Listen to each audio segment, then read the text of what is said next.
দুনিয়ার জীবন যে কি জিনিস, যারা আল্লাহর পথে পরীক্ষার সম্মুখীন হয়েছে ওরা জানে। মানে কিচ্ছু না, মানে মুহূর্তে আল্লাহ পাক ইহকাল পরকালের ফয়সালা করে ফেলবে। আমরাও বুঝবো, এটা আমরা বুঝবো না এমন নয়। ইয়াং ছেলে রাস্তায় যাচ্ছে, বাইক নিয়ে খুব দাবরানি দিচ্ছে, আছে না, হঠাৎ অ্যাক্সিডেন্ট, ডেড, স্পট ডেড। এটা দুনিয়ার জীবন। তার সারা জীবন দুনিয়ার পিছনে ছুটেছে, শেষ বয়সে হতাশ, কিছুই পেলাম না। পাবে না, কারণ আল্লাহর পথে না চললে শেষ বয়সে গিয়েও কিছু পাবেন না। যন্ত্রণা, হতাশা, গ্লানি ছাড়া। তখন দেখবেন আত্মহত্যা করে শেষ, ডেট। দেখবেন অনেক প্রতাপশালী বাচ্চা বড় বড় লেকচার দিচ্ছেন, হঠাৎ রাস্তায় হাঁটতে হাঁটতে ডেট। সারাদিন রাত জেনা করেছে, মদ খেয়েছে, জেনা ছড়িয়েছে সমাজে, নগ্নতা, অশ্লীলতা ছড়িয়েছে, ভাইরাস মহামারী দিয়ে শেষ। দুনিয়ার জীবন কি জীবন! চোখের সামনে অহরহ এগুলো ঘটনা দেখছি আমরা। যাচ্ছে খুব সাদাল্লাদ করে, বর বিয়ে করতে যাচ্ছে, কার অ্যাক্সিডেন্ট, শেষ, ডেড। কিছু সাহাবী তো এমনও ছিলেন, বদরের যুদ্ধ করতে এসেছেন, হাতের মধ্যে কিছু খেজুর আছে, খেজুর খাচ্ছেন, খরমা খেজুর খাচ্ছেন।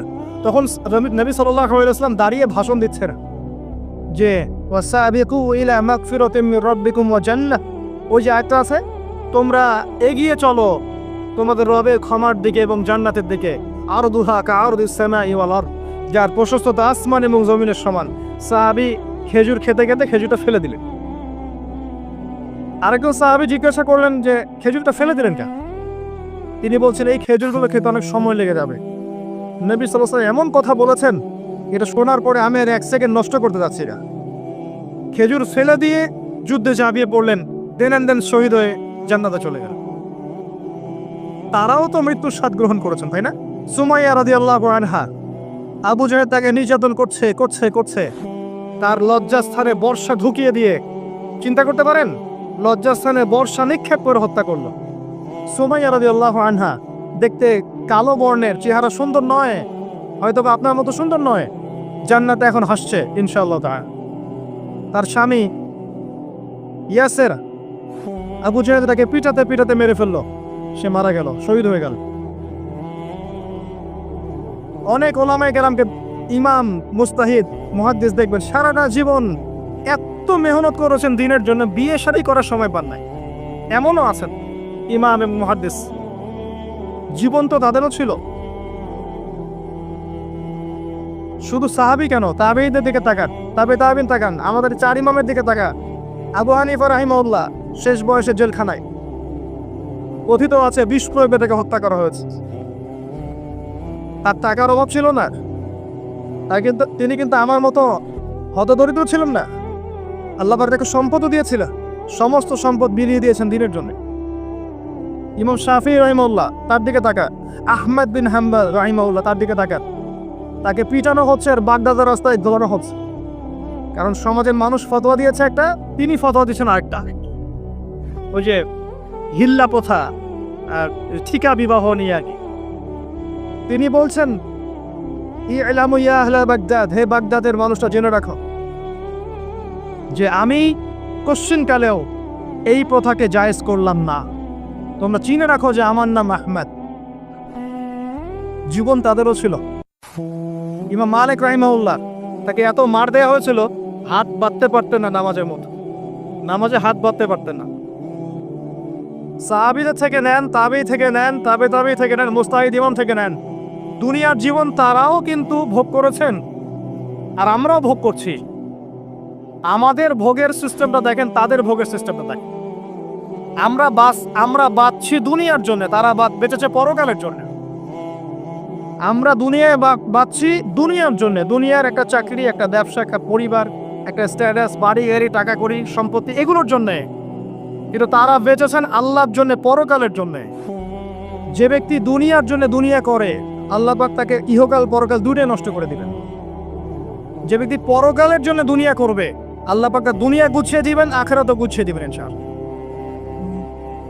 প্রথম কথা হচ্ছে এই যে দুনিয়ার জীবনকে প্রাধান্য দেওয়া যাবে না। দুনিয়ার জীবনের প্রতিটা কাজ আপনি একটা উদ্দেশ্যে করবেন, সেটা হচ্ছে আল্লাহ সন্তুষ্ট। বিয়ে শাদী করেছি কেন? আল্লাহর জন্যে। পরিবার গঠন করেছি কেন? আল্লাহর জন্যে। সন্তান নিয়েছি কেন? আল্লাহর জন্যে। দিন শিখেছি কেন? এলেম শিখেছি কেন? আল্লাহর জন্যে। চাকরি কেন করি? আল্লাহর জন্যে। প্রতিটা কাজ ইবাদত হবে যদি আপনি মুহাম্মদ সাল্লাল্লাহু আলাইহি ওয়াসাল্লামের তরিকা মেনে চলেন। ওমা খালাকতুল জিন্না ওয়াল ইনসা ইল্লা লিয়াবুদুন, শুধুমাত্র ইবাদত করার জন্যই আল্লাহ পাক জিন এবং মানুষ জাতিকে সৃষ্টি করেছেন। আপনাকে আল্লাহ পাক এই হায়াতটা দিয়েছেন। এখন বাকি সময়টা চিন্তা করেন, আগামী 30-40 বছর কিভাবে কাটাতে চান? দুনিয়ার জন্য বাঁচবেন না আল্লাহর জন্য বাঁচবেন? যদি আল্লাহর জন্য বাঁচতে চান, সর্বশেষ হেদায়েত আল কোরআন এবং সর্বশেষ নবী মুহাম্মদ সাল্লাল্লাহু আলাইহি ওয়াসাল্লাম, এর বাইরে কিচ্ছু নাই ভাই। সারা দুনিয়ার মানুষ মিলে যদি বলে যে কোরআন সুন্নাহর মধ্যে আছে সুদ হারাম, কিন্তু সুদ হালাল, হালাল হালাল, কোশ্চিনকালে হালাল হবে না। সারা দুনিয়ার মানুষ একটা মাছে যদি এসে বলে সুদ হালাল, সুদ ভালো, কোশ্চিনকালে হালাল হয়ে যাবে না, হারামই থেকে যাবে। সারা দুনিয়ার মানুষ যদি বলে পর্দা করার দরকার নাই, এটা সেকেলে সেকেলে সেকেলে, এটা সেকেলে হয়ে যাবে না, এটা ফরজ থেকে যাবে। কিচ্ছু নাই কোরআন সুন্নাহর বাইরে, কিচ্ছু নাই। যা আছে দেখছেন বোগাস, যার কোনো ভিত্তি নাই, মানুষের মন গড়া প্রবৃত্তির অনুসরণ। এখন আপনি যখন কোরআন এবং সুন্নাহর কাছে আসতে চাইবেন, তখন কিন্তু আপনি চতুর্দিক থেকে বাধা পাবেন। এই পথ চলাটা এত সহজ হবে না। হ্যাঁ, কাদের জন্য সহজ হবে? যারা প্রোটেস্ট্যান্ট মুসলিম হবে। কি মুসলিম? প্রোটেস্ট্যান্ট মুসলিম। এটা কেমন? মানে ওটাও ঠিক এটাও ঠিক, সুখ খেলেও হয় না খেলেও হয়, পর্দা করলেও হয় না করলেও হয়, নামাজ করলেও হয়, মাঝে মাঝে ছাড়লেও হয়, যাকাত দিলেও হয় না দিলেও হয়। মডারেট প্রোটেস্ট্যান্ট মানে কোরআন সুন্নাহয় যা আছে এগুলো খুব কঠিন মনে হয়, একটু মৌলবাদী মৌলবাদী মনে হয়, এগুলো মানলে তো এই যুগে চলা যায় না, এগুলো ওই যুগের জন্যে, এরকম ভর্সনে যারা চিন্তা করবে তাদেরকে কষ্ট পেতে হবে না। তারা দেখবেন কষ্ট না করেই দুনিয়ার জীবন কাটিয়ে দিচ্ছে, ওদের কোনো বাধা বিপত্তি আসবে না। আপনি যখন কোরআন সুন্নাহকে আঁকড়ে থাকবেন, কেমন করে আঁকড়ে থাকবেন? মারির দাঁত দিয়ে কামড়ে থাকবেন, নবীজি বলেছেন। মারির দাঁত দিয়ে কামড়াতে বলেছেন, সামনের দাঁত দিয়ে কামড়ালে ছটকে যাবে, টান দিলে ছিঁড়ে যাবে। মারির দাঁতে কামড় দিলে টান দিলে সহজে ছিঁড়বে না। এভাবে থাকলে আপনার বাধা আসবে। এখন আপনার সামনে দেখবেন আপনি কিছু ফিতনা এবং কিছু সলিউশন। আপনি নিয়াত করেছেন যে আপনার যে গুনাহগুলো হয়েছে এগুলো থেকে আপনি তওবা করবেন ইনশাআল্লাহ। আগামী দিনগুলো আপনি কোরআন এবং সুন্নাহ অনুসারে চলবেন। এই কথা শুধু একমত আছেন তো? এখন চলতে গিয়ে দেখবেন যে আপনি কিছু স্পষ্ট বিষয় দেখতে পারবেন যেগুলোর সাথে আসলে কোরআন সুন্নাহর খুব একটা মিল পাওয়া যাবে না। আপনি দেখবেন স্পষ্ট শিরক করছে মুসলিমরা, আপনি দেখবেন স্পষ্ট বেদাত করছে, আপনি দেখবেন হারাম খাচ্ছে। মুসলিম যুবকরা জেনা, ফ্রি মিক্সিং, আপনার জুয়া, ক্যাসিনো, এই যে আপনার টিকটক প্রজন্ম, এগুলো নিয়ে ব্যস্ত আছে। আপনি স্পষ্ট দেখবেন মেয়েরা বেহায়ের মতো ঘুরে বেড়াচ্ছে। আপনি স্পষ্ট দেখবেন যে আপনি হালালে থাকলে চাকরি পাচ্ছেন না। আপনি স্পষ্ট দেখবেন পরিবারের লোকজন কথা শোনে না। আপনি এমনও দেখবেন ওলামায়ে কেরামের মাঝে ঐক্য নেই, এমন দেখবেন। আপনি এমনও দেখবেন যে মানুষ দিনকে দুনিয়ার বিনিময়ে বিক্রি করে দিচ্ছে। আর এমন দেখবেন যারা আপনার উপরে আছে তারা দিন সম্পর্কে তেমন কোনো জ্ঞান রাখে না। এমন জটিল পরিস্থিতিতে আপনি কি করবেন তখন? এরপরে আপনি যখন বিশ্বের দিকে তাকাবেন, তখন দেখবেন বিশ্বের সমস্ত পরাশক্তিরা ঐক্যবদ্ধ ইসলামের বিরুদ্ধে। বিশ্বের সমস্ত বড় বড় পরাশক্তিরা ঐক্যবদ্ধ ইসলামের বিরুদ্ধে। দেখবেন আপনি ইসলামের কোনো খিলাফা নাই, দেখবেন কোনো ইমাম নাই, কোনো আমির নাই, কোনো জামা নাই। দেখবেন আপনি সেই রকম সলফে সালেহিনের যুগের মতো সৌর্যবীর্য, ব্যক্তিত্ব, গায়রাত কিচ্ছু নেই। মনে হবে যেন আমরা দাসত্বের শৃঙ্খলা আবদ্ধ হয়ে গেছে। তখন আপনি কষ্ট পাবেন মনে মনে। আপনার মধ্যে ইমান থেকে থাকলে আপনি কষ্ট পাবেন, ভিতর থেকে কষ্ট ফিল করবেন। যদি প্যারালাইজড রোগী হয়ে থাকেন তাহলে কষ্ট ফিল করবেন না। চেতনা থাকে দিনের, কষ্ট ফিল করবেন। তখন আপনার স্ট্রাগল শুরু হবে। তখন আল্লাহ যদি আপনাকে বুঝ দেন, আল্লাহ দেখবেন আপনি কি করেন। আপনার মেধা দিয়ে আল্লাহ আপনি কি করেন, আপনার অর্থ দিয়ে আপনি কি করেন, আপনার হায়াতটা দিয়ে আপনি কি করেন, আপনার এই যে জনবল দিয়ে আপনি কি করেন, আল্লাহ আপনাকে যা দিয়েছেন তা দিয়ে আপনি দিনের জন্য কি করছেন আল্লাহ পাক তখন দেখবেন। এই জায়গায় আমি আপনাকে কিছু সলিউশন বলছি। এটা শুধু আপনাকে বলছি তা নয়, আমি নিজেও এটা ফিল করি, লালন করি। আর আমি এমন কিছু বলবো না যা আমি নিজে আপনার জন্য পছন্দ করি না। যেটা আমি নিজের জন্য পছন্দ করি সেটাই আপনাকে বলবো। প্রথম কথা, এখানে আপনাকে গাইডেন্স দিবে আল কোরআন। এরকম সিচুয়েশনে আপনাকে পথ দেখাবে অনলি আল কোরআন। এরপর নবী সাল্লাল্লাহু আলাইহি ওয়াসাল্লামের হাদিস। এখানে আপনার দায়িত্ব আসবে প্রথমত কোরআন পড়া শিখতে হবে। প্রথম কাজটা কি ভাই? কোরআন পড়া শিখতে হবে, তেলাওয়াত শিখতেই হবে, নিয়মিত তেলাওয়াত করতে হবে। একটা দিন যাবে না আপনার জীবনে যে কোরআন তেলাওয়াত আপনি করেন না, ইনশাআল্লাহ। বেশি থেকে বেশি করবেন, বেশি থেকে বেশি। আমার পরামর্শ হচ্ছে দিনে এক পারা করে করার চেষ্টা করুন। এরপর দায়িত্ব চলে আসবে আপনার কোরআন বোঝা। আপনি কিছু অংশ মুখস্থ করবেন, হিফজ করবেন, অর্থটা বোঝার চেষ্টা করবেন, কোরআনের ভাষাটা শেখার চেষ্টা করবেন। এর সব কিছু আপনি বুঝতে পারবেন না, তখন কি করবেন? আলেম ওলামার কাছে যাবেন, তাদের সোহবতে গিয়ে পড়ে থাকবেন। যে বিষয়ে বুঝতে পারছেন না জিজ্ঞাসা করে জেনে নেবেন। ফাসআলু আহলা যিকরি ইন কুনতুম লা তা'লামুন। এরপর কোরআনের আদেশ নিষেধগুলো আপনি মেনে চলবেন, নিজে, নিজের পরিবারে এবং নিজের অধীনস্থদের মধ্যে। এরপরে আপনি থেমে যাবেন না। কোরআনের দাওয়াত আপনি যতটুকু জানেন এটা মানুষের কাছে প্রচার করবেন। মাদ্রাসা করবেন, মসজিদ আবাদ করবেন, মক্তব চালু করবেন, কোরআনের একটা রেভলিউশন ক্রিয়েট করবেন। কোরআনের জন্যে আপনার জান মাল অর্থ বিলিয়ে দিবেন। ওই একটা ছোট কাজ দেখবেন পরকালে জান্নাতে যাওয়ার ওসিলা হয়ে গেছে ইনশাআল্লাহ। তারপরে আপনি সুন্নতকে পাবেন, ওই সুন্নতের উপরে আপনার 24 ঘন্টাকে সাজাবেন। দিন রাত প্রতিটা আমল আপনি সুন্নাহ অনুযায়ী করার চেষ্টা করুন। এরপরে গিয়ে আপনার দায়িত্ব আরও বাড়বে। এরপর দায়িত্ব চলে আসবে উম্মাহ কেন্দ্রিক। আপনার তাজকিয়া অর্জন করতে হবে, আত্মশুদ্ধি। আত্মশুদ্ধি অর্জন করতে হলে সবসময় পরকালের ফিকির করতে হয়, মৌতের স্মরণ করতে হয়, বেশি বেশি কোরআন তেলাওয়াত করতে হয়, এতিমের মাথায় হাত বোলাতে হয়, আপনার সাদাকা বেশি বেশি করতে হয়, মাঝে মাঝে রোজা রাখতে হয়। এগুলো করতে থাকলে আল্লাহর জিকির বেশি বেশি করতে হয়, আল্লাহর ধ্যান করতে হয়, আল্লাহকে ডাকতে হয়, দোয়া করতে হয়, আত্মশুদ্ধি অর্জন হবে। একই সাথে আপনার অন্তর থেকে হিংসা, বিদ্বেষ, এই যে গীবত, রিয়া, অহংকার, সমালোচনার সংস্কৃতি দূর করতে হবে। মনের মধ্যে অহংকার, হিংসা, বিদ্বেষ থাকলে আল্লাহর নূর পাওয়া যাবে না, তখন তাজকিয়া অর্জন হবে না। আল্লাহর নূর না আসলে আপনি খিজির হতে পারবেন না, যে অনেক দূর পর্যন্ত দেখতে পারে। সূরা কাহফের মধ্যে ঘটনা পাবেন। আর এই শেষ জামানায় টিকতে হলে আপনাকে খিজির হতে হবে, দূর পর্যন্ত দেখতে হবে। শোনেন, দূর পর্যন্ত দেখতে না পারলে বর্তমানকে মনে হবে ভবিষ্যৎ। এখন যে ফিতনাময় পরিবেশে বসে আছে এটা বর্তমান, এটা ভবিষ্যৎ নয়। একটা কথা বলেছিলাম বেশ কয়েক বছর আগে যে আপনার এমন একটা সময় আসতে যাচ্ছে যখন ক্যাশলেস সোসাইটি থাকবে, মানে কাগজের টাকাটাও থাকবে না। অনেক দিন আগের কথা। তখন কিছু মানুষ আমাকে বলেছিল, পরামর্শ দিয়েছিল, এবং শুভাকাঙ্ক্ষী আর কি আমার। আর দিন দিন আমার শুভাকাঙ্ক্ষী বাড়ছেই আলহামদুলিল্লাহ, যে ভবিষ্যৎ বক্তা, তুমি হচ্ছে ভবিষ্যৎ বক্তা। আমি বলেছিলাম যে আমি যেটা বলেছি এটা ভবিষ্যৎ না, এটা বর্তমান। বর্তমান সম্পর্কে আপনার খবর নাই বলে বর্তমানকে আপনার ভবিষ্যৎ মনে হচ্ছে।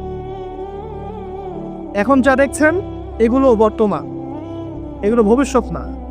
খুব অল্প সময়ের মধ্যে এই পরিস্থিতিগুলো দেখবেন পরিবর্তন হয়ে গেছে।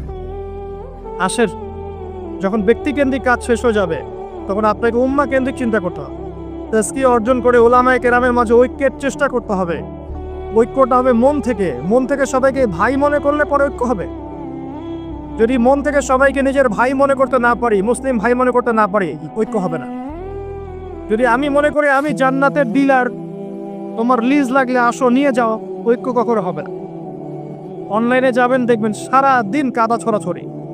আর এমন এমন বিষয়গুলোকে নিয়ে আমরা কাদা ছড়াছড়ি করছি যেগুলো নিয়ে কথা না বললেও পরকালে কিছু যায় আসবে না ইনশাআল্লাহ। এমন এমন ইস্যু নিয়ে আমরা কাদা ছড়াছড়ি করি যেগুলো নিয়ে কথা না বললেও আমার জান্নাত জাহান্নামের ফয়সালা হবে না ইনশাআল্লাহ। এগুলো ওই বিষয় নয়, মৌলিক বিষয় নয়। আর আমরা যখন এগুলো নিয়ে ব্যস্ত থাকি, ইসলামের শত্রুরা দেখবেন ইসলামকে দমন করার আরো 10 ধাপ এগিয়ে যায়। আমরা ইন্টেলেকচুয়াল হতে পারছি না। ঐক্যের চেষ্টা করতে হবে, যার যার জায়গা থেকে করতে হবে। এবং মিসাল দৃষ্টান্ত নিজেকে স্থাপন করতে হবে, যে নিজে যখন সবার সাথে মিশবো তখন দেখবেন মানুষ রিসিভ করে নিবে যে হ্যাঁ উনি সবখানেই আসছে, উনি সাম্প্রদায়িক চিন্তা করছে না। বিষয়গুলো হচ্ছে উম্মাহ কেন্দ্রিক চিন্তা করতে ঐক্যের বিকল্প নাই। আর এই রেসপন্সিবিলিটি আমার মতো দায়ীদের নয়, মূলত এই রেসপন্সিবিলিটিটা হচ্ছে মূলত ওলামায়ে কেরামের। তারা যখন একত্রিত হবেন, ঐক্যবদ্ধ হবেন, তাদের মধ্য থেকে দেখবেন একজন আমির বের হয়ে গেছে, এবং তিনি যখন নেতৃত্ব দিবেন তখন জনগণ তার পিছনে তাকে ফলো করে। ধর্মতাত্ত্বিক নেতৃত্বের কথা বলছি। আর ধর্মতাত্ত্বিক নেতৃত্ব কি পলিটিশিয়ান দিতে পারবে? কারণ পলিটিশিয়ানদের কাছে কি ধর্মের সব জ্ঞান থাকে? স্বাভাবিক থাকবে না, কারণ তারা পড়াশোনা করেননি এভাবে, তাদের কাছে পলিটিক্সের জ্ঞান আছে। আপনি যখন ধর্মতাত্ত্বিক ঐক্যের কথা বলছি তখন ধার্মিকদেরকেই তো দায়িত্ব নিতে হবে, এবং ধার্মিকদের মধ্যে যারা স্কলার, বিজ্ঞ বরেণ্য ওলামায়ে কেরাম, তাদের মধ্যে ঐক্য প্রথম দরকার। অনুসারীদের মধ্যে ঐক্য দিয়ে লাভ নাই। প্রথমে ঐক্য লাগবে আগে বড় বড় লেভেলে, তারপরে দেখবেন জনগণ ঠিকই আলেমকে মেনে নিয়েছে, তখন আপনি দেখবেন একটা ভালো শক্তি আপনি অর্জন করতে পারছেন। আদারওয়াইজ যখন আপনি বিক্ষিপ্ত বিচ্ছিন্ন, কেউই আমাদেরকে মূল্যায়ন করেন। যতই স্লোগান দেন, শোডাউন করেন, আইওয়াশ করেন, আদতে কিন্তু কেউ মূল্যায়ন করছে না আমাদের। আর আল্লাহ রাব্বুল আলামিন কোরআনে বলেছে না। এখন এই আয়াত কোথায় আছে আল্লাহ ভালো জানেন। এই আয়াতের বাস্তবতা কোথায় সেটা আল্লাহ ভালো জানেন। ওয়া'তাসিমু বিহাবলিল্লাহি জামিআ ওয়ালা তাফাররাকু, এই আয়াতটা কোরআনের মধ্যে আছে। এটা কোরআনের মধ্যে আছে, আল্লাহ পাকের কিতাবের মধ্যে এই আয়াতটা আছে। ওয়া'তাসিমু বিহাবলিল্লাহি জামিআ, তোমরা আল্লাহর রজ্জুকে শক্ত করে ধরো ঐক্যবদ্ধভাবে। আচ্ছা, এটার উপরে আমল না করে আমরা যদি এড়িয়ে যাই, এটা কোরআনের অবমাননা হয় না? এটা কোরআনের অবমাননা হয় না? যখন কোরআনে স্পষ্ট বলা হচ্ছে তোমরা সুদ খেও না, তারপরেও খাচ্ছি, অবমাননা হয় না? আল্লাহ বলছেন যে না ধার কাছেও যেও না, তারপরেও করছি, তখন অবমাননা হয় না? আমরা আবেগ প্রদর্শন করার চাইতে বিবেকবান হয়ে কাজগুলো করলে বেশি ভালো। কোরআনের সম্মান সর্বোচ্চ শিখরে তখনই পৌঁছাবে যখন এর আদেশ নিষেধের উপর আমল করা হবে, এবং আমরা আমল করে দেখাতে পারবো, এবং ইনশাআল্লাহ আমরা পারবো। যদি কেউ পারে পৃথিবীতে, শুধু মুসলিমরাই পারবে ইনশাআল্লাহ। এবং মুসলিমদের মধ্যে যারা পারবে না, আল্লাহ পাক ওদেরকে সরিয়ে দিবে, নতুন প্রজন্ম আল্লাহ পাক নিয়ে আসবে ইনশাআল্লাহ। যুব সমাজ পারবেই, পরবর্তী তরুণ প্রজন্ম এবং আগামী ছোটদের প্রজন্মরা পারবেই ইনশাআল্লাহ। যদি কেউ পারে, এরাই পারবে ইনশাআল্লাহ। ইনশাআল্লাহ দেখবেন আমাদের মতো মানুষদেরকে দিয়ে যদি কাজ না হয়, আল্লাহ পাক আমাদেরকে সরিয়ে দিবে, দিয়ে এমন এমন মানুষ আল্লাহ পাক তৈরি করবেন যারা এই চেয়ারগুলোতে বসে কোরআন সুন্নাহকে হাতে নিয়ে বিশ্বকে নেতৃত্ব দিবে ইনশাআল্লাহ। আসবে এক সময়, অপেক্ষা করতে থাকে।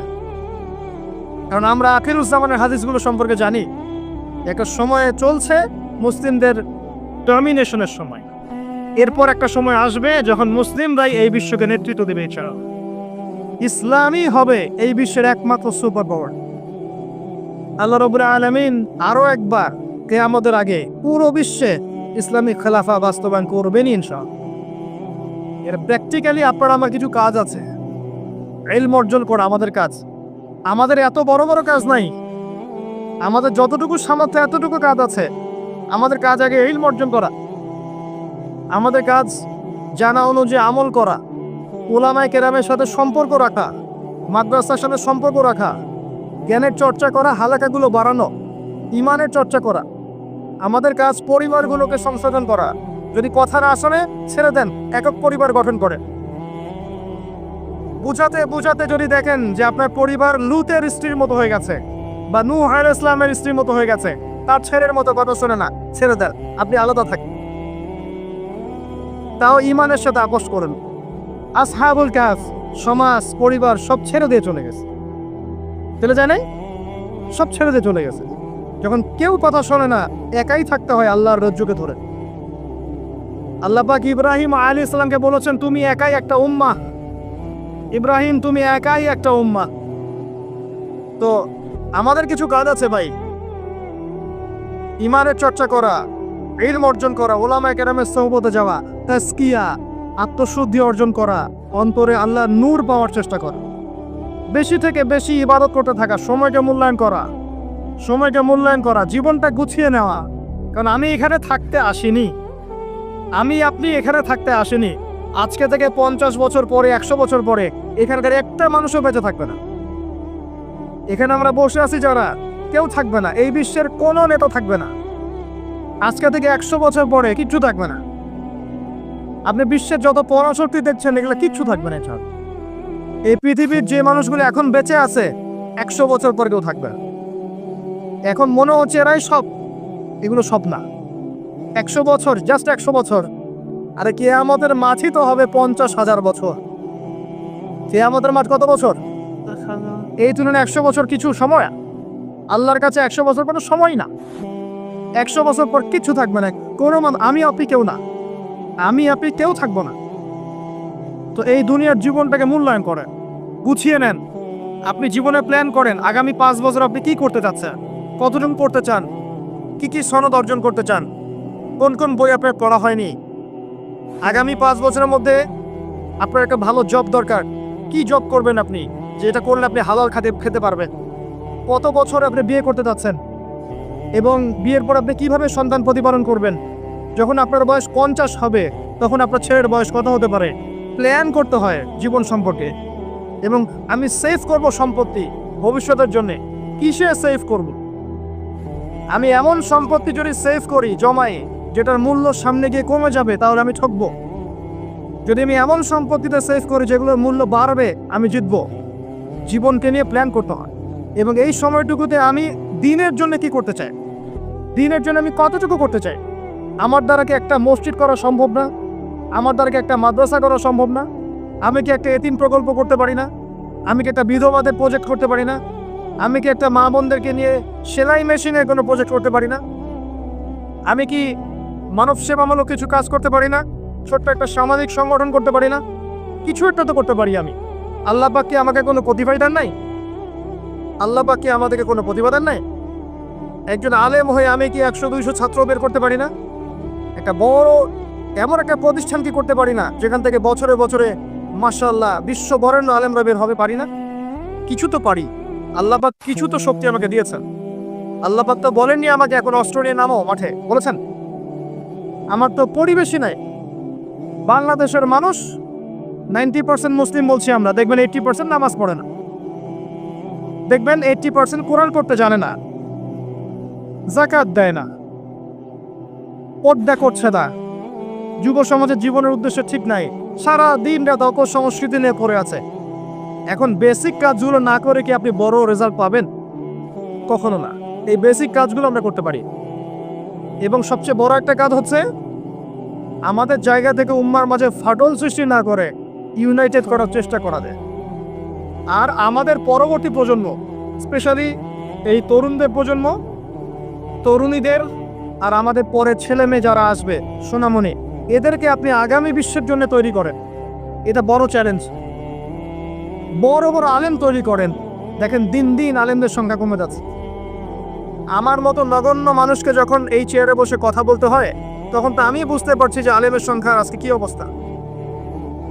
আমি তো আলেম নই, কথা বলতে হচ্ছে। কিছু মানুষ আমার কথা শুনছে, তার মানে বুঝতে পারছি আলেমদের সংখ্যা কত কম। বড় বড় ওয়ার্ল্ড রিনাউন্ড আলেম তৈরি করতে হবে। ইমাম বুখারীর মতো, আবু হানিফা রাহিমাহুল্লাহর মতো, আহমদ বিন হাম্বলের মতো কে তৈরি করবে? এটা কি আমার পক্ষে করা সম্ভব? একার পক্ষে করা সম্ভব? নিঃসন্দেহে একটা কমিউনিটি দরকার।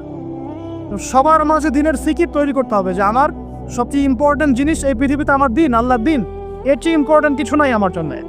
সব কিছু পরে, দিন আগে। দিনকে এগিয়ে নিতে হবে, আমাকে চ্যালেঞ্জ গ্রহণ করতে হবে। এরকম চিন্তা ফিকির লালন করলে পরেই তো রেজাল্ট আসবে, নাহলে তো আসবে না। দেখেন, আমরা আমাদের মতো মানুষ যারা আছে, এরা একটা জাতিকে নেতৃত্ব দিতে পারবে না। প্রবলেমসগুলো ধরিয়ে দিতে পারে, হয়তো সর্বোচ্চ সলিউশনে কিছু পথ বলতে পারে।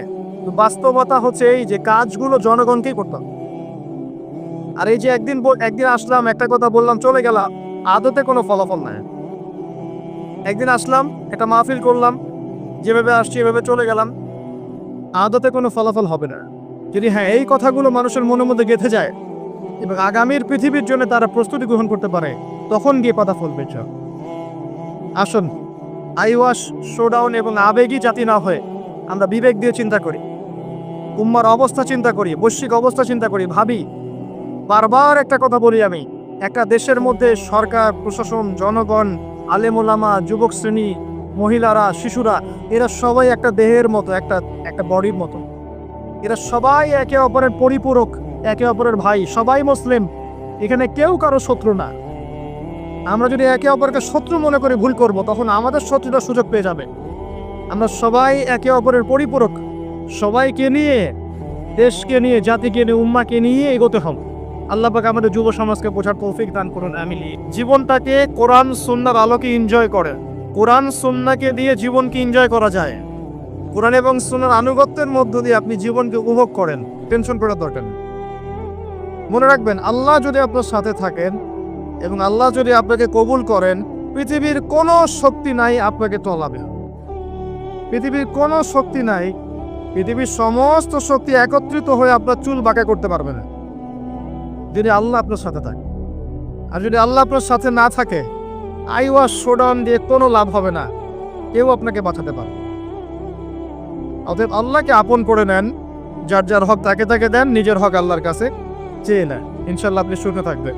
এর আগে আল্লাহ পাক একা ছিলেন, আর কিছু ছিল না। হুয়াল আউয়াল ওয়াল আখির ওয়াজ যাহির ওয়াল বাতিন ওয়া হুয়া বিকুল্লি শাইইন আলিম, সূরা হাদীদ। আল্লাহ পাক একা ছিলেন, কোনো কিছু ছিল না, আল্লাহ একা ছিলেন। আবার কোনো কিছু যখন থাকবে না, আল্লাহ একা থাকবেন। কুল্লু মান আলাইহা ফান ওয়া ইয়াবকা ওয়াজহু রাব্বিকা যুল জালালি ওয়াল ইকরাম। এই বিষয়ে কোনো দ্বিমত আছে? এরপরে আল্লাহ পাক সৃষ্টি করেছেন আরশে আজিম। কি সৃষ্টি করেছেন? বিশাল আরশ, যার ছায়ায় আল্লাহ পাক কিয়ামতের মাঠে 7 শ্রেণীর মানুষকে ছায়া দিবেন। 7 শ্রেণী: 1, ন্যায়পরায়ণ বাদশা, যেটা এই বিশ্বে খুঁজে পাওয়াটা পূর্ণিমা চাঁদের মতো। 2, সেই যুবক যে তার পুরো যৌবনকাল আল্লাহর পথে ব্যয় করেছে, এটার সুযোগ আপনার সামনে আছে, আপনি লুফে নিতে পারেন, এই সুযোগটা আপনার সামনে আছে। 3, ওই ব্যক্তি যার কলব বা অন্তর মসজিদের সাথে ঝুলন্ত থাকে, টিকটকের সাথে নয়, মসজিদের সাথে ঝুলন্ত থাকে। এখনকার যুব সমাজের অন্তর অনলাইনে ঝুলন্ত থাকে, দেখবেন। 4, ওই দুই ব্যক্তি, যেই দুই ব্যক্তি পরস্পরকে শুধুমাত্র আল্লাহর জন্য ভালোবাসে।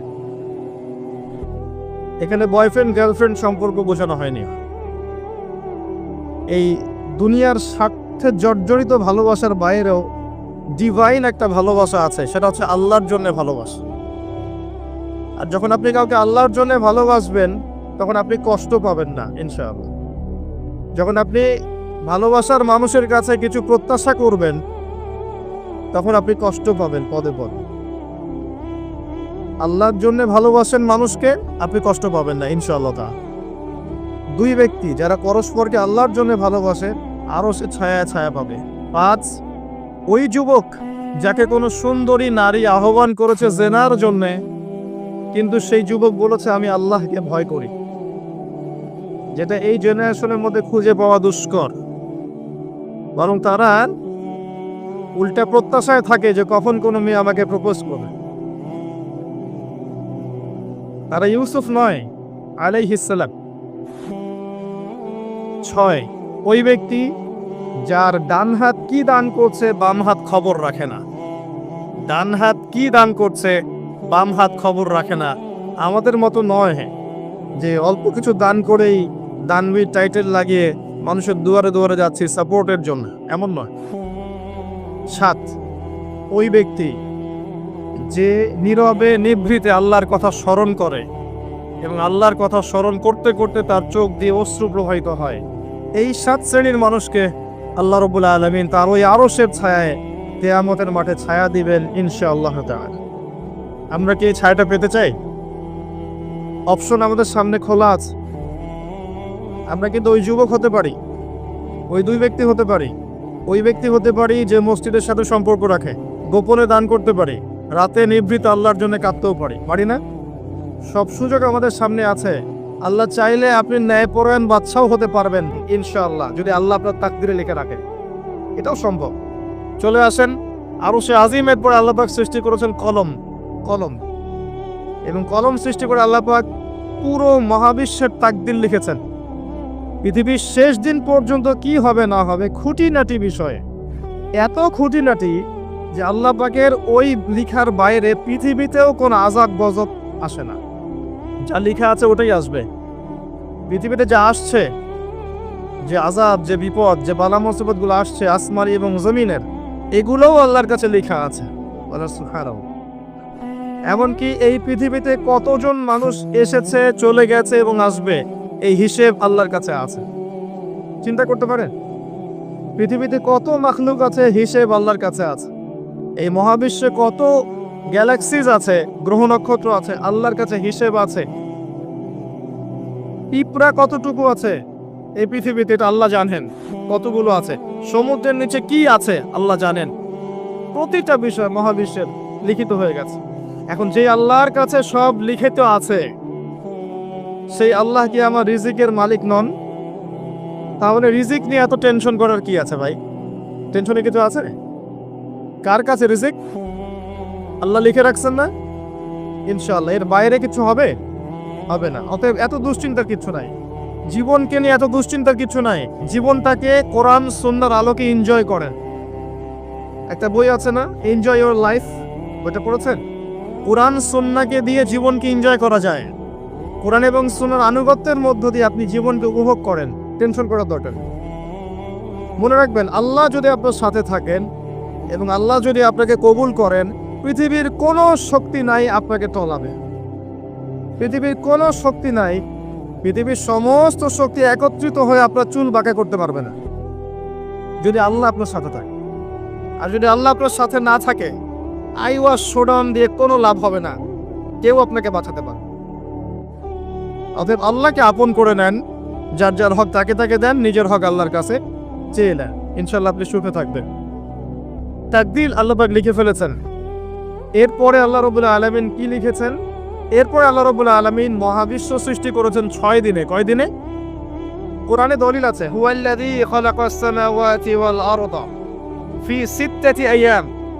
তিনি সেই আল্লাহ যিনি আসমান সমূহ, একটা আসমান নয়, আসমান সমূহ মানে যতগুলো আসমান আছে, আর আমরা জানি 7টা আসমান আছে। কয়টা? 7টা মহাবিশ্ব আছে। এখন পর্যন্ত সায়েন্স যত কিছু আবিষ্কার করেছে, এগুলো প্রথম মহাবিশ্বের আবিষ্কার। দ্বিতীয়টাতে ওরা যেতেই পারেনি এখন পর্যন্ত। অতদূর পর্যন্ত স্পেসশিপ যেতেই পারবে না। কথা কি বুঝতে পারছেন? এটা প্রথম আসমানের বিষয়। এরকম আরো 6টা আসমান মহাবিশ্ব আল্লাহ পাক প্রস্তুত করেছেন। তারপরে আছে সিদরাতুল মুনতাহা, তার উপর একটা মহাসাগর আছে, তারপরে কুরসি, তার উপরে আরশে আজিম। আর আরশে আজিমের উপরে আল্লাহ সুবহানাহু ওয়া তাআলা। এখানে একজন মানুষ ওই পর্যন্ত চলে গিয়েছিলেন। তিনি কে? মুহাম্মদুর রাসূলুল্লাহ সাল্লাল্লাহু আলাইহি ওয়াসাল্লাম। তার মর্যাদা আর বোঝার বাকি আছে? তো সবার প্রতি অনুরোধ থাকবে, সেই ব্যক্তি, সেই নবী মুহাম্মদ সাল্লাল্লাহু আলাইহি ওয়াসাল্লামের সুন্নাহ মাফিক জীবনযাপন করেন। আল্লাহ পাক তৌফিক দান। এবং এই সুন্নাহটা জীবনের একটা ক্ষেত্রে মানলে হবে না, জীবনের সমস্ত ক্ষেত্রেই মানতে চেষ্টা করতে হবে। আল্লাহ পাক তৌফিক দান করুন।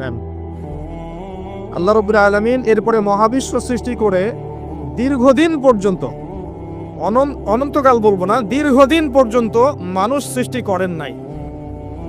জি, সূরা দাহরের প্রথম আয়াতে আল্লাহ পাক বলেছেন, হাল আতা আলাল ইনসান হিনুম মিনাদ দাহরি লাম ইয়াকুন শাইআন মাযকুরা। মানুষের উপরে এমন একটা সময় চলে গেছে যে মানুষ কোনো আলোচ্য বিষয় ছিল না। মানে মানুষ সৃষ্টি করা হবে, এখন দুনিয়া যা হচ্ছে দেখতে পাচ্ছেন, আমরা কোনো টপিকই ছিলাম না। এত সময় চলে গেছে মহাবিশ্ব।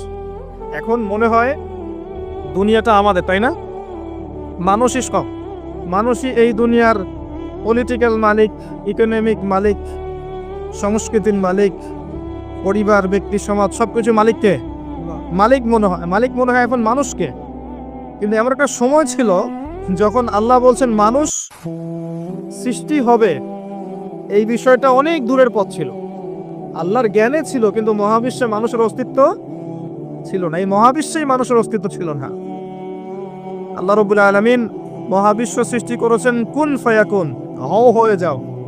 সূরা আম্বিয়ার 30 নম্বর আয়াতে আল্লাহ পাক বলেছেন, আওয়ালাম ইয়ারাল্লাযীনা কাফার, কাফেররা কি লক্ষ্য করে দেখে না, আন্নাস সামাওয়াতি ওয়াল আরদা কানাতা রাতকান ফাফাতাকনাহুমা, কাফেররা কি লক্ষ্য করে দেখে না যে আসমান সমূহ এবং জমিন একটা বিন্দুর মধ্যে একত্রিত ছিল, আমি আল্লাহ এটাকে বিস্ফোরিত করে দিয়েছি, পৃথক করে দিয়েছি। এটা সায়েন্সের একটা থিওরির সাথে মেলে না? কোন থিওরি? তারা বলছে বিগ ব্যাং থেকে সব সৃষ্টি হয়েছে, আর আল্লাহ পাক বলছেন বিগ ব্যাং আমি ঘটিয়েছি। তাহলে চিন্তা যেখানে শেষ, আল্লাহ পাকের কুদরত সেখান থেকে কি শুরু। আমরা সীমাবদ্ধতা বুঝতে পারছি সায়েন্সের। আমি নিজেও সায়েন্সের ছাত্র, বাট আমি এটা স্বীকার করি যে সায়েন্স সবকিছুর সমাধান দিতে পারবে না। কারণ আপনি কমন একটা প্রশ্ন করেন যে রূহ কাকে বলে, সায়েন্সকে বলেন যে can you give us the definition of রূহ, আমাদেরকে রূহের সংজ্ঞা দিতে পারবেন? রূহটা কঠিন নাকি তরল না বায়বীয় নাকি, আপনি কি ব্যাখ্যা করতে পারবেন? পারবেন না। সিম্পল। জিন জাতির ব্যাখ্যা দেন, ফেরেশতার ব্যাখ্যা দেন, কবর আযাবের ব্যাখ্যা দেন, জান্নাত জাহান্নাম হুর পরির ব্যাখ্যা দেন। হুর পরি না, হুরুন আইন, ভুল হয়েছে, হুরিন আইন। মিজান, পুলসিরাত এগুলোর ব্যাখ্যা দিতে পারবে? আমাদের আত্মাটারই তো ব্যাখ্যা দিতে পারছে না। ঘুম, স্বপ্নের ব্যাখ্যা দিতে পারবে? ঘুমন্ত অবস্থায় মানুষ হাসছে এবং কাঁদছে, কি জন্যে ব্যাখ্যা দিতে পারবে? স্বপ্ন দেখছে, কোত্থেকে স্বপ্ন আসছে, আর স্বপ্ন মাঝে মাঝে সত্য কেমন করে হচ্ছে, এর ব্যাখ্যা দিতে পারবে? স্বপ্ন সত্যি হয় না? শেষ জামানায় মুমিনদের স্বপ্ন বেশি বেশি সত্য হবে এমনও এসেছে হাদিসে। আখিরুজ্জামানে মুমিনদের স্বপ্ন সত্যি হবে। নবী সাল্লাল্লাহু আলাইহি ওয়াসাল্লাম নবুয়তের আগে এমন স্বপ্ন দেখতেন সকালবেলা সত্য হয়ে যেত। নবুয়তের একটা অংশ স্বপ্ন, 36 ভাগের 1 ভাগ সত্য স্বপ্ন। যাই হোক, আমরা টপিকে চলে আসি। আল্লাহ রাব্বুল আলামিন বিগ ব্যাং দিয়ে মহাবিশ্ব সৃষ্টি করার পর সুদীর্ঘকাল পর্যন্ত মানুষকে সৃষ্টি করেন নাই। এরপরে অনেক সময় পর আল্লাহ পাক ফেরেশতাদেরকে ডেকে বলছেন এই আয়াতটা, যে হে ফেরেশতারা, আমি পৃথিবীতে আমার খলিফা পাঠাতে চাই, মানুষকে আমার খলিফা করে পাঠাতে চাই। খলিফা কি জিনিস? যিনি কাপড় সেলাই করেন তিনি খলিফা? খলিফা কি জিনিস? খলিফার ডেফিনেশনটা শুনে না। আল্লাহ পাক আদম আলাইহিস সালাম ছাড়াও আরো একজন নবীর ব্যাপারে খলিফা শব্দ ব্যবহার করেছেন, তার নাম কি? শুকরান, কে বলেছেন? জাযাকাল্লাহ। দাউদ আলাইহিস সালাম, তার ব্যাপারে আল্লাহ পাক বলেছেন তিনি ছিলেন খলিফা। কোন সূরা? সূরা সাদ। কোন সূরা? সূরা সাদ। আল্লাহ পাক বলেছেন ইয়া দাউদ, হে দাউদ, ইন্না জাআলনাকা খলিফাতান ফিল আরদ, নিশ্চয়ই আমি তোমাকে পৃথিবীতে আমার খলিফা করেছি। সুলাইমান আলাইহিস সালামের সময় এত উন্নত সভ্যতা ছিল যেটা আর কখনো আসবে না, এবং তাকে এত ক্ষমতা দেওয়া হয়েছিল আল্লাহর পক্ষ থেকে, যার কথা নবী সাল্লাল্লাহু আলাইহি ওয়াসাল্লাম স্মরণ করে বলেছিলেন যে একটা জিন আমাকে সালাতের মধ্যে ডিস্টার্ব দিচ্ছিল, আমি ভাবলাম জিনটাকে ধরে বেঁধে রাখবো। এটা আমাদের নবীজি বলছেন, একটা জিন আমাকে নামাজে ডিস্টার্ব করছিল, আমি ভাবলাম জিনটাকে ধরে খুঁটির সাথে বেঁধে রাখি। তখন আমার সুলাইমানের কথা মনে পড়লো, আমার ভাই সুলাইমানের কথা মনে পড়লো যে সুলাইমান আলাইহিস সালামকে আল্লাহ পাক এই ক্ষমতা দিয়েছিলেন। আর সুলাইমান আলাইহিস সালাম আল্লাহর কাছে দোয়া করেছিলেন, আল্লাহ আমাকে যে ক্ষমতা দিয়েছো এরপরে আর কাউকে দিও না, এটা দোয়া করেছিলেন।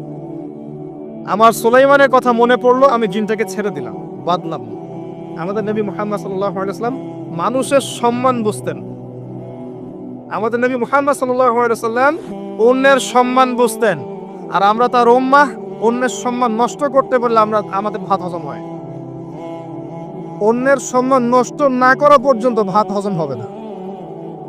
আর মুহাম্মদ সাল্লাল্লাহু আলাইহি ওয়াসাল্লাম অন্যের সম্মান বুঝতেন। আসেন, সুলাইমান আলাইহিস সালাম এবং দাউদ আলাইহিস সালাম এই জেরুজালেম থেকে বিশ্ব শাসন করেছিলেন। আর জেরুজালেম চিনেন তো আপনারা? কোন দিকে?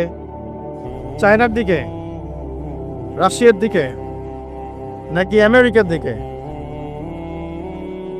আচ্ছা, ওইদিকে আমরা পরে আসবো ইনশাল্লাহ। সভ্যতার সংকটের শেষের দিকে আমরা ওইদিকে আসবো ইনশাল্লাহ। এবার আসেন, দাউদ আলাইহিস সালামকে আল্লাহ পাক বলছেন তোমাকে খলিফা করেছে পৃথিবীতে, তোমার কাজ কি? ফাহকুম বাইনান নাসি বিল হক। হে দাউদ, তোমার কাজ হচ্ছে মানুষের মাঝে ন্যায় বিচার করা, মানুষের মাঝে ন্যায় বিচার করা, হকের মানদণ্ডে বিচার করা। হকটা কি? এর উত্তরও কোরআন আপনাকে দিবে। কোরআনের চেয়ে কি আমি ভালো উত্তর দিতে পারবো? কোনটা হক, কোনটা বাতিল, কোনটা ন্যায়, কোনটা অন্যায়, আমি কি বেশি বুঝি না আল্লাহ বেশি বোঝেন? কোথায় স্পষ্ট করা আছে? আমার মস্তিষ্কে না কোরআনে? কোরআনের সূরা কাহাফ খোলেন, আল্লাহ পাক বলেছেন ওয়াকুলিল হাক্কু মির রাব্বিকুম। হে নবী, আপনি বলে দিন সত্য সেটাই যা তোমার রবের পক্ষ থেকে নাজিল হয়। আর কিছু বলার দরকার আছে? ফামান শাআ ফালইউমিন, যার ইচ্ছা হয় সে স্বীকার করুক, ঈমান নিয়ে আসুক। ওয়ামান শাআ ফালইয়াকফুর, যার ইচ্ছা হয় অস্বীকার করুক। ইন্না আ'তাদনা লিয-যালিমিনা নারান, অস্বীকারী জালেমদের জন্য আমি জাহান্নামের আগুন প্রস্তুত করে রেখেছি। বাস, আর কিছু বলার প্রয়োজন আছে? সূরা বাকারা আল্লাহ বলেছেন আল হাক্কু মির রাব্বিক ফালা তাকুনান্না মিনাল মুমতারিন, হক তোমার রবের পক্ষ থেকে আসে, তুমি সন্দেহবাদীদের অন্তর্ভুক্ত হও না। আসলে এটা হক কিনা, এই যুগে চলে কিনা, এই সন্দেহের অন্তর্ভুক্ত হও না। ইসলাম চির নতুন, চির প্রাচীন, চির আধুনিক, প্রত্যেকটা যুগের জন্য, শুধুমাত্র একটা যুগের জন্য নয়, এবং শুধু মুসলিমদের জন্য নয়, সবার জন্যই। কোরআন এবং সুন্নাহ শুধু আমাদের সম্পত্তি নয়, পুরো মানব জাতির সম্পত্তি। এখানে সবার হেদায়েত আছে। আসেন, আল্লাহ পাক কোরআনকে হক বলছেন। এটাও বলে রাখি, যখন তাওরাত নাজিল হয়েছিল তখন তাওরাত হক ছিল, তখন ওটাই ছিল হক। যখন জাবুর নাজিল হয়েছে জাবুরই হক ছিল। যখন ইনজিল নাজিল হয়েছে ইনজিলই হক ছিল। যখন থেকে কোরআন নাজিল হয়েছে এখান থেকে নিয়ে কিয়ামত পর্যন্ত হকের কি অন্য কোনো মানদণ্ড আছে? এটা মানতে কোনো আপত্তি আছে? হ্যাঁ, এখন কোনো কিছু যদি কোরআন সুন্নাহর সাথে মিলে যায় মানতে আমাদের কোনো আপত্তি নাই। কেউ একটা মতবাদ দিয়েছে, একটা দর্শন দিয়েছে, একটা সায়েন্টিফিক থট দিয়েছে, যেটা কোরআনের সাথে মিলে গেছে, হাদিসের সাথে মিলে গেছে, মানতে আমাদের কোনো আপত্তি নাই। আমরা চোখ বন্ধ করে মানবো ইনশাআল্লাহ, কোনো সমস্যা নেই। কিন্তু যে কোনো ব্যক্তি বা যে কোনো সংগঠন, যে কোনো সমাজ, যে কোনো সভ্যতা, কেউ যদি এমন কোনো কথা বলে, এমন কোনো দর্শন দেয়, এমন কোনো মতবাদ দেয় যেটা কোরআনের সাথে মিলছে না, সাংঘর্ষিক, হাদিসের সাথে মিলছে না, সাংঘর্ষিক, আপনি কি মানতে বাধ্য? এটা না মানাটাই আপনার ঈমানের পরিচয়। তো আল্লাহ পাক দাউদ আলাইহিস সালামকে বলছেন তুমি এই হকের মানদণ্ডে বিচার ফয়সালা করো। ওয়ালা তাত্তাবিউল হাওয়া, নিজের প্রবৃত্তির অনুসরণ করো না। প্রবৃত্তি মানে নিজের মন গড়া বিষয়ের অনুসরণ করো না। ইউদিল্লুকা আন সাবিলিল্লাহ, তাহলে এটা তোমাকে আল্লাহর রাস্তা থেকে সরিয়ে দিবে। নিশ্চয়ই যারা প্রবৃত্তির অনুসরণ করেছে তারা আল্লাহর পথ থেকে সরে গেছে, এই কারণে বিমা নাসু ইয়াউমুল হিসাব, তারা হিসাবের দিনটা ভুলে গেছে। আমি কি বুঝাতে পারছি ভাই? তাহলে আল্লাহ পাক খলিফার ফাংশন দিলেন। খলিফার কাজ কি তাহলে?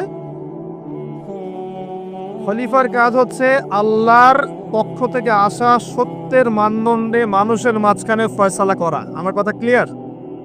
পরিবেশ পরিস্থিতি যদি অনুকূলে না থাকে সে করবে না, তার ক্ষমতা নাই। লা ইউকাল্লিফুল্লাহু নাফসান ইল্লা ওয়াসআহা। কিন্তু আকীদা রাখতে কি কোনো সমস্যা আছে যে এটাই চূড়ান্ত সত্য? আমি তো আগেই বলেছি, এই যুগে সারেন্ডার করতে হবে। আপনি 100% ইসলাম ফলো করতে পারবেন না। তো 100% ইসলাম ফলো করা এই যুগে আমার মতে পসিবল না, ইল্লা মাশাআল্লাহ। আল্লাহ পাক যদি কিছু মানুষকে বাছাই করে তৌফিক দেন, সেটা আল্লাহ পাকের নিজস্ব ব্যাপার, ইখতিয়ার, স্বাধীনতা। আসেন, আল্লাহ রাব্বুল আলামিন এখানে খলিফার ফাংশন বললেন এবং আদম আলাইহিস সালামকে এই খলিফা করে পৃথিবীতে পাঠালেন। সভ্যতার শুরু হলো। সভ্যতার শুরু রোমকদের দ্বারা হয় নাই, সভ্যতার শুরু পশ্চিমাদের দ্বারা হয়নি, সভ্যতার শুরু হয়েছে নবীদের দ্বারা। সর্বপ্রথম সভ্যতার ধারক বাহক হচ্ছেন আদম আলাইহিস সালাম, যাকে আল্লাহ পাক খলিফা করে পৃথিবীতে পাঠিয়েছেন। যে বা যারা পৃথিবীতে আল্লাহর বিধান অনুযায়ী চলছে তারা আল্লাহর খলিফা। কথা বুঝতে পারছেন? আর যারা পৃথিবীতে আল্লাহর বিধান অনুযায়ী চলছে না তারা আল্লাহর খলিফা নয়, তারা শয়তানের খলিফা। এবার আসেন, আদম আলাইহিস সালামকে সৃষ্টি করার পরেই কি পৃথিবীতে পাঠানো হয়েছে? না, আগে কি করা হয়েছে?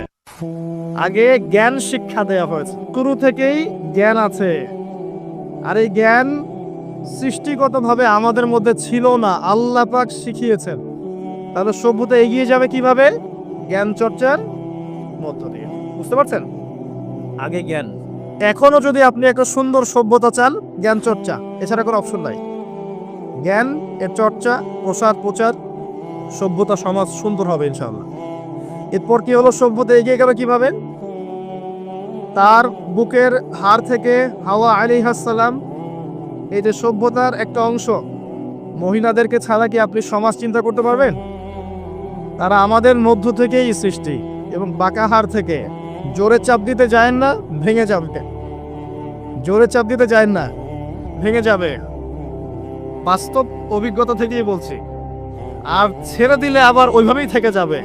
এজন্য উত্তম নসিহতের মধ্য দিয়ে একটু মানায় টানায় চলতে হবে আর কি দুনিয়ার জীবন। সবকিছু 100% মনের মতো হবে না, একটু মানায় নিয়ে চলতে হবে। কারণ আমি নিজেও সাহাবী নই, দেখবেন আমার স্ত্রীও মহিলা সাহাবী নন, আপনিও সাহাবী নন, আপনার স্ত্রীও মহিলা সাহাবী নন। তাই ওই হিসাব কিতাব করে লাভ নাই। আমরা সবাই অপরাধী, সবার মাঝে ল্যাকিংস আছে।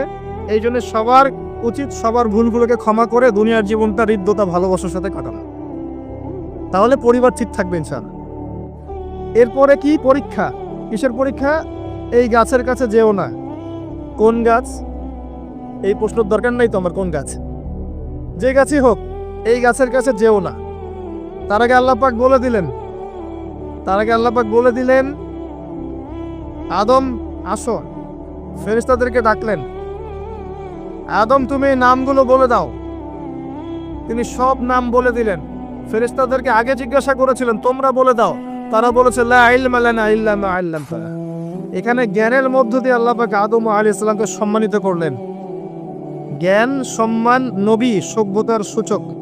আমার কথা কি বুঝতে পারছেন? এরপরে ইবলিস, সবাই সেজদা করলো। আদম জ্ঞানে জয়ী হয়েছে, তোমরা সবাই তাকে সেজদা করো।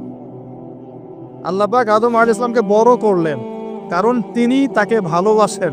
আল্লাহ পাক আমাদেরকে ভালোবাসেন, বাসেন না? আল্লাহ পাক আমাদেরকে প্রচন্ড ভালোবাসেন। আর আপনি যাকে ভালোবাসবেন তাকে বড় করতে চাইবেন না? আল্লাহ পাক আদম আলাইহিস সালামকে উঁচু করলেন, তোমরা আদমকে সেজদা করো। ওয়া ইয কুলনা লিল মালাইকাতি ইসজুদু লিআদম ফাসাজাদু, সবাই সেজদা করলো ইল্লা ইবলিস। ইবলিস কেন সেজদা করলো না? কিয়াস করলো, খলাকতানি মিন নার ওয়া খলাকতাহু মিন তিন। আমাকে সৃষ্টি করেছেন আগুন দিয়ে, তাকে সৃষ্টি করেছেন মাটি দিয়ে, আমি কেন তাকে সেজদা করতে যাব? Remember, listen to me. ইবলিসের জ্ঞান ছিল, ইবলিসের আমল ছিল। আই রিপিট, ইবলিসের জ্ঞান ছিল, ইবলিসের আমল ছিল। ইবলিসের মাঝে বিনয় ছিল না, অহংকার ছিল। ইবলিস ধ্বংস হয়ে গেছে। যদি আমাদের জ্ঞান, আমাদের ডিগ্রি, আমাদের সার্টিফিকেট আমাদেরকে অহংকারী বানায়, আমরা ইবলিসের কাতারভুক্ত হয়ে যাব, নাউযুবিল্লাহ। ঠিক আছে? এবার ইবলিসকে বের করে দেওয়া হলো, চিরস্থায়ী জাহান্নামী, অভিশপ্ত করা হলো। আদম এবং হাওয়া আলাইহিস সালাম জান্নাতে রাখা হলো। গাছের কাছে যেও না, তারা চলে গেলেন। কিভাবে চলে গেলেন? এখানে আসেন। ইবলিস এসে ওয়াসওয়াসা দিয়েছে। কি ওয়াসওয়াসা সেটা শোনেন। এটা একটা ভালো প্রশ্ন। কোন ওয়াসওয়াসায় পড়ে তার এই কাজটা করে ফেললেন? এটা সূরা তহার মধ্যে আছে। কোন সূরা? তহা। এখানে আল্লাহ পাক বলেছেন, ইবলিস এসে বলেছিল যে তোমরা যদি ওই গাছের কাছে যাও এবং এর ফল খাও, তাহলে তোমরা চিরস্থায়িত্ব লাভ করবে। চিরস্থায়িত্ব, অমর হয়ে যাবে, অমর। কথা বুঝতে পারছেন? অমরত্ব। এই অমরত্বের টোপ দিয়ে ইবলিস এভাবে ওয়াসওয়াসা দিয়েছে আমাদের পিতাকে, আমাদের মাকে। এর ফলশ্রুতিতে আল্লাহ রাব্বুল আলামিন আমাদেরকে নামিয়ে দিয়েছেন পৃথিবীতে। আল্লাহ পাক নামিয়ে দেওয়ার সময় আদম এবং হাওয়া আলাইহিস সালাম তাদেরকে ক্ষমা করে দিয়েছেন, কিন্তু একটা সময় দিয়েছেন, এখন আর জান্নাতে থাকা হবে না, পৃথিবীতে চলে যাও, এখানেও চিরস্থায়ী জীবন পাবে না, নির্দিষ্ট সময় থাকবে। এর মধ্যে আমি তোমাদের রিজিক দিব, তোমাদেরকে আমি খাবার দিব, বাসস্থান দিব, সবকিছু দিব, স্ত্রী সন্তান যা যা লাগে মৌলিক চাহিদা সব দিব। তখন যদি তোমরা আমার হেদায়েতকে মেনে চলো, আবার জান্নাতে ফিরে আসবে। যদি না মানো, ইবলিসের সাথে জাহান্নাম। কথা ক্লিয়ার? সহজ সরল জীবন দর্শন, দ্য ফিলোসফি অফ লাইফ। এত দর্শন শেখার দরকার নাই। আমরা দর্শনের বই পড়তে পড়তে মাথা খারাপ হয়ে গেছে। পশ্চিমা দর্শন, জৈন দর্শন, চারবাক দর্শন, ইউরোপিয়ান দর্শন, আধুনিক দর্শন পড়তে পড়তে অবস্থা খারাপ। মার্ক্সীয় দর্শন, সুবহানাল্লাহ। একটা সহজ সরল জীবন দর্শন আল্লাহ দিয়েছেন সূরা বাকারার আয়াত নাম্বার 38 এবং 39, দুইটা আয়াত। কি দর্শন? আল্লাহ বলছেন, কুল নাহবিতু মিনহা জামিআ। আমি আল্লাহ বললাম তোমরা সবাই নেমে যাও। কারা কারা সবাই? আদম, হাওয়া, ইবলিস, তোমরা নেমে যাও পৃথিবীতে। ফাইম্মা ইয়াতিয়ান্নাকুম মিন্নি হুদান, তোমাদের কাছে আমার পক্ষ থেকে হেদায়েত আসবে। কি আসবে? এই যে তাওরাত, জাবুর, ইনজিল, কোরআন, আল্লাহর বাণী, ওহী, এগুলো আসবে, রাসূল আসবেন। ফামান তাবিআ হুদায়া ফালা খাউফুন আলাইহিম ওয়ালা হুম ইয়াহজানুন। যে বা যারাই আমার এই হেদায়েতকে মেনে চলবে তাদের বিন্দু মাত্র ভয় নাই, কোনো টেনশন নাই, কোনো ভাবনা নাই, ইনশাআল্লাহ আবার জান্নাতে ফিরে আসবে ইনশাআল্লাহ। সুসংবাদ, ঠিক আছে? তারপরের আয়াত আল্লাহ পাক বলেন, ওয়াল্লাযীনা কাফারু ওয়া কাযযাবু বিআয়াতিনা।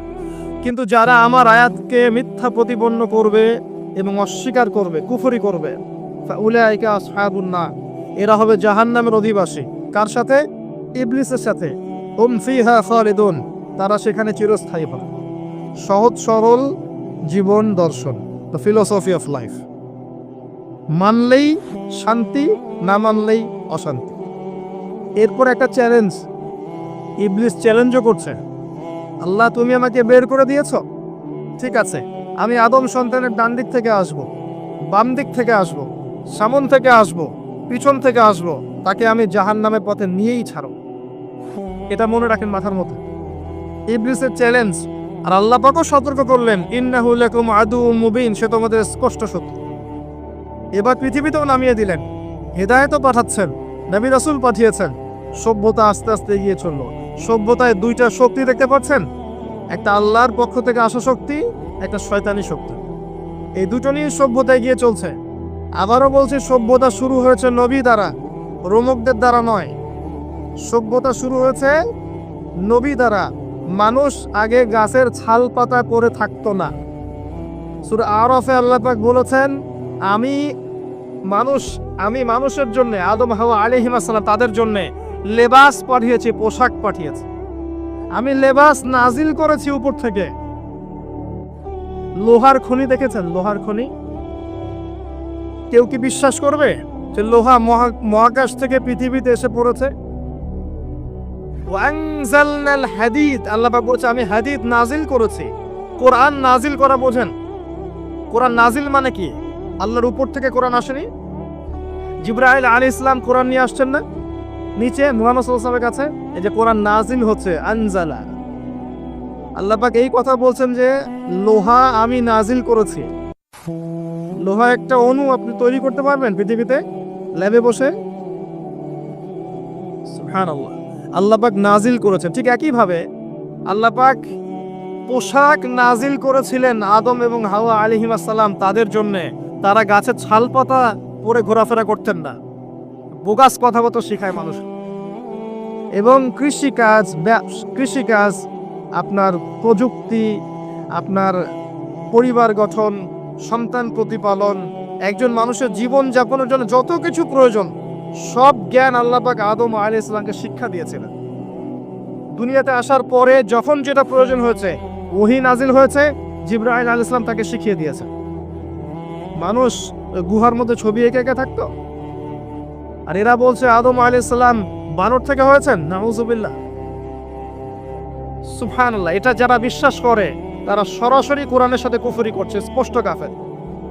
আদম আলাইহিস সালাম আল্লাহ পাক তাকে হাত দিয়ে সৃষ্টি করেছেন, নিজের হাতে সৃষ্টি করেছেন। তিনি বানর থেকে মানুষ হন নাই। হ্যাঁ, যারা এই মতবাদটা দিয়েছে ওরা বানর থেকে মানুষ হতে পারে, আমরা হই না। বরং সূরা বাকারায় আপনি উল্টা চিত্র দেখতে পারবেন। সূরা বাকারায় দেখবেন, পড়তে পড়তে দেখবেন একটা জায়গায় আছে যে শনিবারের সীমা লঙ্ঘন করার জন্য কিছু মানুষকে, বনু ইসরাইলের কিছু মানুষকে আল্লাহ পাক মানুষ থেকে বানর বানিয়ে দিয়েছে। আছে না দলিল? তাহলে এটার প্রমাণ পাওয়া যাচ্ছে। সুবহানাল্লাহ। আসেন, সভ্যতা এগিয়ে চলল। সভ্যতা দুটো শক্তি, আল্লাহর বিধান, আল্লাহ নাজিলকৃত পবিত্র পবিত্র তাওহীদ এবং অপর সাইডে আছে শয়তানের শিরক। কথা কি বুঝতে পারছেন? দিন দিন এগিয়ে চলতে লাগলো। প্রথম কি ক্রাইমটা হলো পৃথিবীতে? সভ্যতার প্রথম ক্রাইম হয়েছে হাবিল কাবিল। কে কাকে হত্যা করেছে? কাবিল হাবিলকে হত্যা করেছে। কি কারণে? ঈর্ষা। ঈর্ষা। এখান থেকে এই সভ্যতার শিক্ষা কি? শিক্ষা হচ্ছে এটাই, আজকের দিনেও যদি আমরা হাবিল আর কাবিলের মতো, যে কাবিল যেমন করে ঈর্ষা পরায়ণ হয়ে হাবিলকে হত্যা করেছে, এই ঈর্ষা ত্যাগ না করতে পারি, তাহলে এ উম্মার তাকদীরে খারাপই আছে। কথা কি বোঝা যায়? আমরা এখন পর্যন্ত সেই কাবিলের সুন্নত ত্যাগ করতে পারি নাই। ভিতরটা হিংসা দিয়ে ভর্তি, জর্জরিত। এগুলো যদি খুলে আল্লাহ পাক দেখাতে পারতেন জনগণের সামনে, লজ্জায়, দুর্গন্ধে, ধিক্কার জানাতে জানাতে আপনি আমার লেকচারও শুনতে আসতেন না। হ্যাঁ, যদি আমার কলিজাটাকে খুলে আল্লাহ পাক দেখাতেন যে দেখো এর কলিজার মধ্যে কি পরিমাণ হিংসা আছে, ঈর্ষা আছে, দুনিয়ার লোভ আছে, লালসা আছে, পরশ্রী কাতরতা আছে, দুর্গন্ধে, আপনি আমার লেকচার শুনতে আসতেন না। জি, এটা সৌভাগ্য যে আমাদের ভিতরটা আল্লাহ পাক দেখান না। আল্লাহ পাক আমাদের কলবটাকে পরিষ্কার করুন, আত্মশুদ্ধি দান করুন, আল্লাহ নূর দান করুন এবং ঈর্ষা ত্যাগ করার তৌফিক আল্লাহ পাক দান। এবার আসেন, সভ্যতা এগিয়ে চলছে। লেকচারটা একটু লম্বা হতে পারে, একটু ধৈর্য ধরেন। সভ্যতা এগিয়ে চলছে। আদম আলাইহিস সালামের যুগে কোনো পাপাচার খুব একটা দেখা যাচ্ছে না, শুধু এই পাপাচার ছাড়া। এর পরের জেনারেশনে গিয়ে দেখছি নূহ আলাইহিস সালামের কওম। কার কওম? নূহ আলাইহিস সালাম। 5 জন বড় বড় নবীর একজন। 5 জন বড় বড় নবীর নাম নূহ আলাইহিস সালাম, ইব্রাহিম, মূসা, ঈসা, মুহাম্মদ সাল্লাল্লাহু আলাইহি ওয়াসাল্লাম। আমি কিন্তু শেষে প্রশ্ন করব, উত্তর দিতে হবে, ঠিক আছে? ইনশাআল্লাহ। সঠিক উত্তর দিতে পারলে পুরস্কার, না পারলে যে পারবে তাকে আপনি হাদিয়া দিবেন। আপনার পকেট থেকে হাদিয়া নিয়ে তাকে দেওয়া হবে ইনশাআল্লাহ। তো নূহ আলাইহিস সালামের যুগে কি শিরক, প্রথম শিরকের পাপ মানুষ দেখলো। ইয়াগুস, ইয়াউক, নাসর, এরকম কিছু মূর্তি ছিল। এই মূর্তিগুলো তার উপাসনা করা শুরু করল। বাই দ্য ওয়ে, এই মূর্তিগুলো কিন্তু তারা হাতে তৈরি করে নাই। আমার কথাটা ভালো করে বোঝেন। এই মূর্তিটা তারা আসলে অটোমেটিকলি হাতে তৈরি করে নাই। এই মূর্তিটা তৈরি করার পিছনে শয়তান তাদেরকে ওয়াসওয়াসা দিয়েছিল। কি ওয়াসওয়াসা দিয়েছিল? এই ব্যক্তিরা ছিল আগের সময়কার বুজুর্গ ব্যক্তি। বুজুর্গ ব্যক্তি বোঝেন? পরেশগার বুজুর্গ ব্যক্তি। তো শয়তান এদেরকে বুঝিয়েছিল, যদি তোমরা বুজুর্গ ব্যক্তিদের, আল্লাহওয়ালা মানুষদের মূর্তি তৈরি করে মসজিদের বাইরে রাখো, তাদেরকে দেখলে তোমাদের ইবাদতে মনোযোগ বাড়বে। শয়তান এই ওয়াসওয়াসা দিয়েছে। ওই জেনারেশন তাই করলো। ওই জেনারেশন যখন চলে গেল, পরের প্রজন্মকে শয়তান ওয়াসওয়াসা দিল, আরে মসজিদের বাইরে কেন, ভেতরেই রাখলে হয়। তারা ভেতরে নিয়ে আসলো। এই জেনারেশন শেষ হয়ে গেল। তারপরে আরেকটা জেনারেশন আসলো, ওদেরকে শয়তান বুঝালো সরাসরি এদের কাছে চাইলেই হয়। শিরক শুরু হলো। আপনি কি বুঝতে পারছেন কিভাবে শিরক শুরু হয়েছে বিশ্বে? এবার নূহ আলাইহিস সালাম 950 বছর তার কওমকে দাওয়াত দিলেন, শিরক ছেড়ে দাও, শিরক ছেড়ে দাও। কত বছর? 9টা শতাব্দী, 9.5 শতাব্দী তিনি তার উম্মাহকে দাওয়াত দিলেন, শিরক ছেড়ে দাও। তার স্ত্রী পর্যন্ত তার কথা শুনলো না, তার ছেলেও তার কথা শুনলো না। দাওয়াতটা কেমন ছিল? আমাদের মতো এই যে লাক্সারিয়াস বসে বসে দাওয়াত দেয় এমন নয়। দাওয়াতটা এমন ছিল, নূহ আলাইহিস সালাম নিজেই বলছেন, ইন্নী দাআউতু কওমি লাইলা ওয়া নাহা। আল্লাহ, আমি আমার কওমকে দিন রাত দাওয়াত দিয়েছি, দিন রাত 24 ঘন্টা। ওয়ালাম ইয়াজিদহুম দুআই ইল্লা ফিরারা। আমার দাওয়াত শুনে মানুষ খালি পালিয়েই গেছে, পালিয়েই গেছে। এরকম করে দাওয়াত দিয়েছেন, এমন ভাবে দাওয়াত দিয়েছেন, শেষে সমাজের মানুষ শুনছে না, পরিবারের লোকও কথা শুনছে না। তখন হাত উঁচু করে বলছেন, রব্বি আন্নী মাগলুবুন ফান্তাসির। আল্লাহ, আমি পরাজিত, আমাকে সাহায্য কর। তখন আল্লাহ পাক প্লাবন পাঠালেন, ধ্বংস হয়ে গেল জালেম। আর যারা মুমিন তাদেরকে আল্লাহ পাক উদ্ধার করলেন কিস্তিতে করে। সভ্যতার সংকট বুঝতে পারছেন? সভ্যতার সংকট মানে হচ্ছে শিরক। যখন সভ্যতায় শিরক এসেছে, আল্লাহ পাক তাওহীদ পন্থীদেরকে বাঁচিয়েছেন, মুশরিকদেরকে ধ্বংস করে দিয়েছে। এবং এই মুশরিকদেরকে আল্লাহ পাক পরকালেও জাহান্নামের আগুনে জ্বালাবেন, আর তাওহীদ পন্থীদেরকে আল্লাহ পাক পরকালে জান্নাত দিবেন ইনশাআল্লাহ। এই সভ্যতা এগিয়ে যাচ্ছে।